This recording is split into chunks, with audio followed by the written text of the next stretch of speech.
Sports, technology, and life.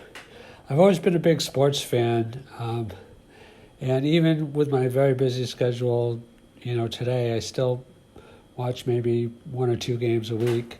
I know some people, at least a few, that they don't have jobs. They just watch sports all day. Like I know a few people that watch maybe 10, 15 hours of sports a day, and they just don't have jobs. They don't, do anything. And obviously that's excessive. I mean, I wanted to focus on a few different topics in this podcast. One is that there's some people that have just given up on the workplace, and by extension, I feel maybe in life. And I'm sure there's always been a component of people that have done that, but they say males especially, less of them are going to college, less of them are staying in the workplace. I don't know why that is, but it's troubling and it's something that we need to look into. I mean, obviously, if women drop out or don't care, that's equally important. So we have to be concerned about everybody. And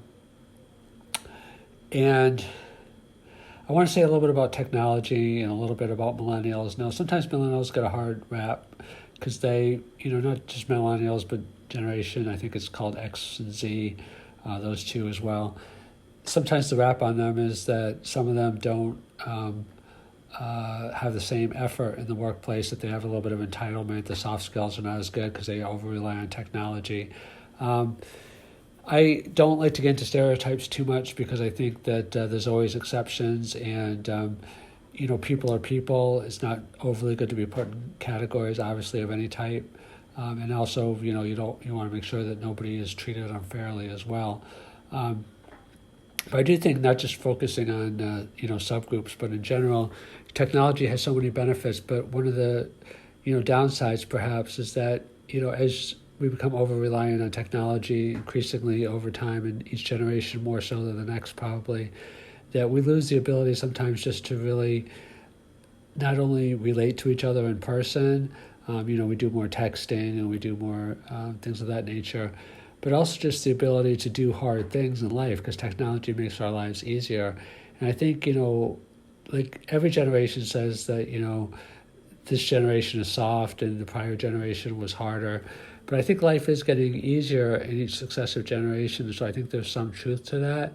And I think some of the work ethic that we have traditionally had and valued, is softening, and I think that some of that is related to work ethic. Like I do think income inequality is bad. I mean, I do believe in pay for performance and capitalism, and that if you have an innovative idea, you should be able to make a lot of money. And if you work really hard, and I do think that different levels of effort and intelligence, could and should pay off.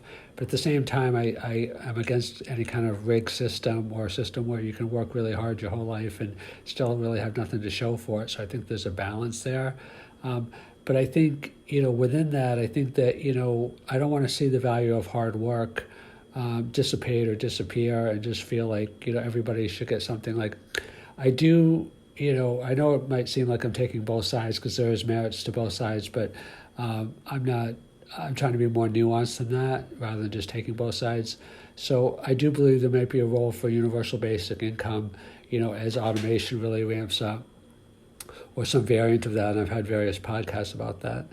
But I also believe that, people have more self-esteem and feel better about themselves, and obviously are more productive when they have some kind of work to do. It doesn't even have to necessarily be paid work, but something of value that contributes to other people.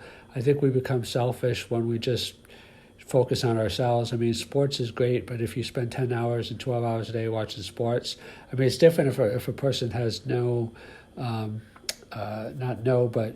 is very highly limited in some way, and there's a limit to what they can do, but everybody should be doing what they can do. And when you have a lot of abilities potentially, but you just don't contribute that much, I think that's bad. I'm not saying we should police everything to make sure that everyone's giving 100%, but I do think we should value that and incentivize that in our society. So sports is good, obsessive sports is bad, technology is great. It also has a downside. Thank you.